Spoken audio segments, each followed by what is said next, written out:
Ever had someone take your compliment the wrong way? There may have been moments in the past when you thought you were being kind to someone, only for it to backfire and be taken as rudeness. If you want to avoid the unintended consequences of rubbing someone the wrong way, it is better to carefully choose your words when navigating tricky social interactions. With that said, here are 7 common examples of things we think are polite to say, but are actually rude. You look tired. Telling someone they look tired may be meant as a sign of concern, but it can be received as a subtle insult, suggesting that the person looks unwell or unattractive. After all, who wants to be told they look tired, even if they are having a rough day? Instead of pointing out their fatigue, try asking if everything is okay. That way, your genuine concern can still come through without risking unintended offense. You have lost weight. You look great now. Commenting on another person's weight can easily be misunderstood, as many people struggle with body image and self-esteem. Telling someone they look so much better now that they have lost weight can hurt their feelings,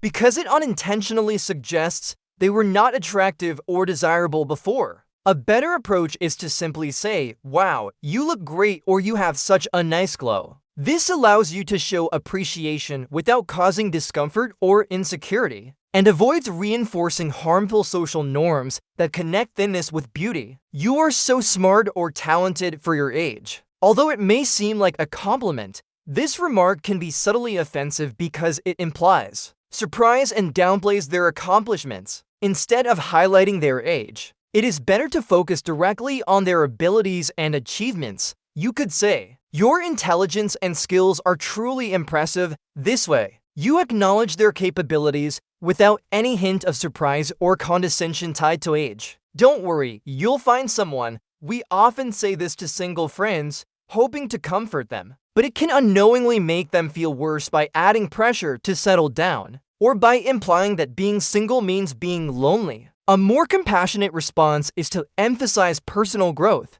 self-love, and meaningful connections by saying something like, "Everything will happen at the right time," or "The best chapters of your life are still ahead," regardless of your relationship status. This recognizes that everyone's relationship journey is different and shifts the focus toward inner growth and self-appreciation. You are so lucky. You don't have to worry about that. We all know someone we secretly envy because their life appears easier or they seem to have what we want. However, saying this can unintentionally dismiss the struggles or responsibilities they may have that we do not see, rather than assuming their life is effortless or problem-free, which is rarely true. It is more considerate to say something like, "I really admire how you handle challenges with grace and determination." Well, that's one way to look at it. You might think this is a polite, non-confrontational way to disagree while still acknowledging someone's opinion, but it can easily sound sarcastic or dismissive.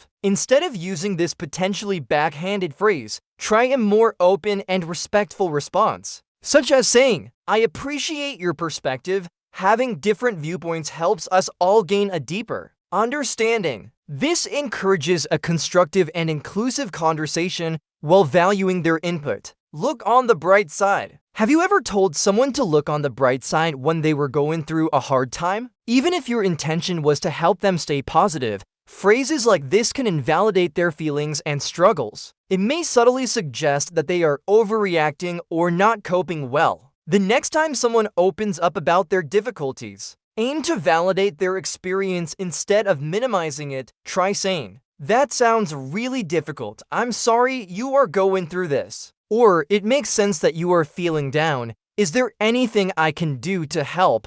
Misguided attempts at politeness can sometimes result in backhanded compliment or harmful advice. Understanding the potential negative impact of our words is essential for building respectful and genuine communication. Being mindful of how our expressions might be perceived is key to developing stronger, more empathetic relationships. Wouldn't you agree? P.S. What are some other polite things you have said or heard that you now realize may have come across as rude? Share your thoughts in the comments below, and if you want to learn more about this topic, click here to watch our video exposing 5 qualities that are actually bad. Don't forget to like and subscribe before you go. Thanks for watching.